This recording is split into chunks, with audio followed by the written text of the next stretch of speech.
Good afternoon, everybody. My presentation today is about shape-oriented, object-based classification of aerial satellite images of urban areas.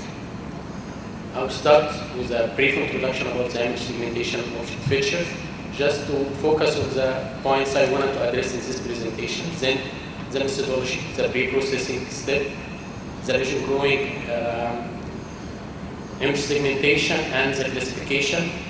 Finally, the results with some sample images, and finally the conclusions. Of course, classification of urban areas is a basic step in various mapping and modeling applications, and the automation of such tasks is very desirable because doing it manually will be very costly and time consuming. A lot of challenges face this classification, the absence of range information, the overlapping objects, shadows, and of course, GEOBIA object-based image analysis is a successful analysis framework that can handle this type of features, especially because handling objects will provide a wide variety of attributes to assist the classification task. An essential step in object-based image analysis is to split the image into objects to serve as targets for analysis, where the individual pixels are grouped under some assumptions based on similarity of color or texture to provide objects that will serve as the elements of processing. A lot of algorithms have been proposed for such a task based on different methodologies, region growing, split and merge, clustering, supervised learning, histogram partitioning, energy minimization and optimization, a lot of algorithms. And of course, this step is very crucial in the success of the whole classification accuracy results. After getting the objects, of course, we have many different attributes that we can use in this classification, the spectral ones, like the mean color, the color variance, normalized difference repetition index, for example, and the texture, if we consider it as a spectral one, the contextual attributes like being near or within or between or adjacent to objects of specific attributes, and of course the shape. A lot of shape attributes also is very important, like size, eccentricity, boundary smoothness, straight line boundaries, and boundary harmonics. I'm just focusing on image segmentation, especially with some assumption, as it's very widely used assumptions. A widely used assumption in image segmentation is that image analysis problem deals with structures of a certain spatial scale. And most of these segmentation methodologies that adopt this assumption will tend to extract objects of almost the same size. So structures of different scales are assumed to be handled individually or in a cascaded fashion. That might affect the processing time and also the integrity of the final product. And just to illustrate, a road like this, which constitutes a large homogeneous area, is segmented into many segments. Also, this parking area is segmented into many areas. Even this building was over-segmented somehow, and if you change the scale, you might get the road as a whole segment, but also you might merge some of the buildings with others to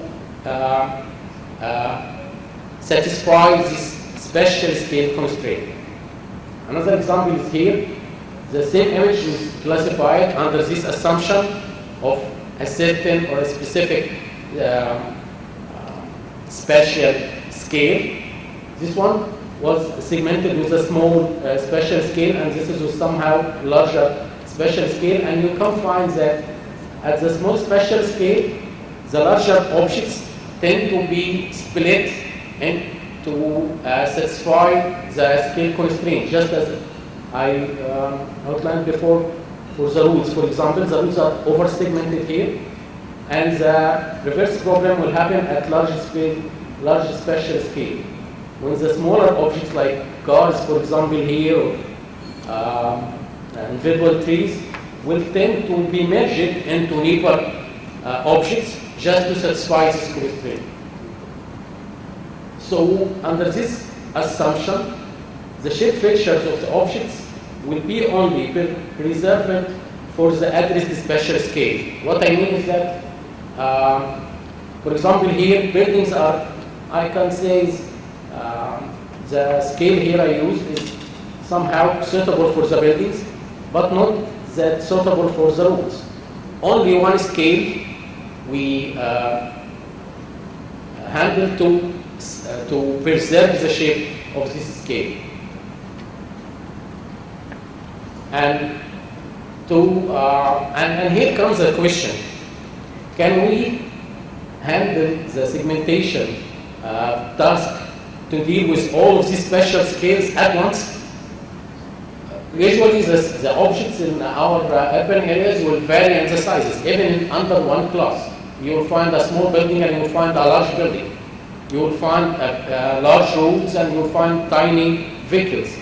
Can we deal with all of these scales in just one segmentation step without having the option of the necessity to do it in a cascaded style or hierarchical style?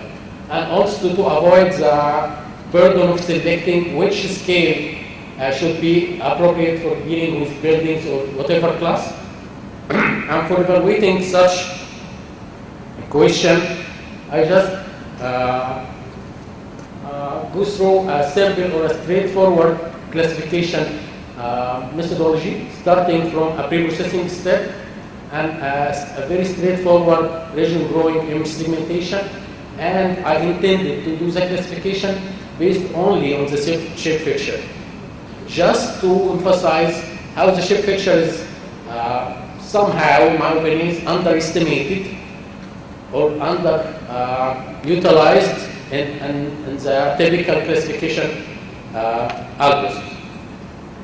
So first, as a pre-processing step, the image is first filtered before applying the image segmentation, and just to get rid of or to limit the effect of the noise on the segmentation phase. And of course, a regular a regular filtering will affect the edges and will get a blurry image. So I use a bilateral filtering in this step to smooth the image while preserving the edges.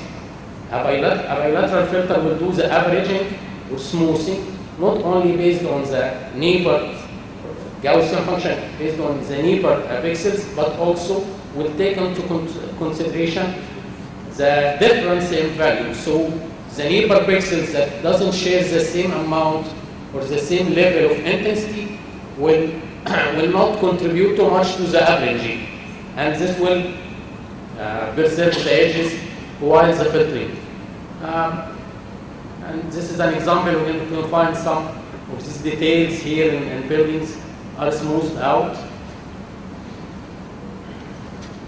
And the second one, I intended also to use a straightforward image segmentation technique, a region growing one, an unseeded one, when I started from the top left corner, and a two-pass connected component labeling algorithm was used to do the classification, to do the image segmentation here, with a simple 2x2 window to check the neighborhood similarity.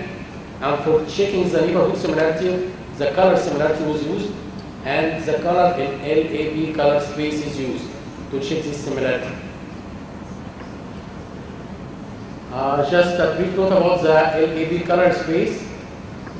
The LAB color space has been defined by CIA, Commission Internationale d'Éclairage, in 1976, to serve as a perceptual uniform color space. And by perceptual uniform color space, I mean that the distance between 2 points in this color space maps to the difference of the human perception of these two colors. So it might be more useful to use such color space to differentiate if these two colors are similar or not similar. Of course, to reach this LAB, a transformation, in this case, a nonlinear transformation of the commonly used RGB space was used. And for the classification, I just used targeted three classes: buildings, roads, and vegetation. And of course, vegetation with this high color variation will tend to get small size segments, and buildings and roofs will get a medium to large size segments. Of course, roads will get a very large segments. So I used just the size. All of the classification result used only the size of the segments as one of the very primitive shape attributes to do the classification. So for small, very small segments, I classified as vegetation. The building are a moderate or between a band of size, and the larger was easily classified as roads. And here's the results for an urban area in Calgary, and this is the segmentation with this proposed one. And you can find that most of the objects are isolated. You would find a large amount of over-segmentation for vegetation, and some over-segmentation of buildings, but roads were correctly segmented. I can say something like this. And for the vegetation classification of this image, a producer accuracy of 98% has been achieved, and a user accuracy of 61%. And you can see here some of the non-vegetation objects has been misclassified, like trees, for example, like vehicles and some architecture details on buildings that can be easily eliminated or tuned with the spectral attributes if we intend to use it. Also for the routes classification, 80% producer accuracy and user accuracy of 92%. And you can find that some of the routes were misclassified because it was isolated and didn't satisfy the size rule. And also because of these buildings have the almost similar spectral attribute, it was classified as roads. Another scene here for an earth photo of an aerial image, also in an urban area in Calgary. Again, we can have the same remarks about the segmentation, good isolation, over-segmented vegetation. For the vegetation class, you will find a producer accuracy of 87%, user accuracy of 84%. You will find the homogeneous vegetation areas were not classified as vegetation because it tends to get a large size. Also, for the buildings, 72% producer accuracy and user accuracy of 70%. And you might find that this big or homogeneous vegetation was also misclassified as buildings. And finally, the roads, you can find this very small roads here, isolated and classified with only small buildings that share the same spectral attributes with misclassified. To conclude, I just want to note that contrary to the widely used assumption of similar spatial scale, having an image segmentation that deals with all scales can be very useful, and the classification results with this single primitive shape descriptors emphasize the importance and significance of shape descriptors and encourage adoption of shape preserving segmentation techniques when the entire shape of objects will not be over-segmented or under-segmented. Further inclusion of more shape descriptors, of course, will add to the classification results. Thank you.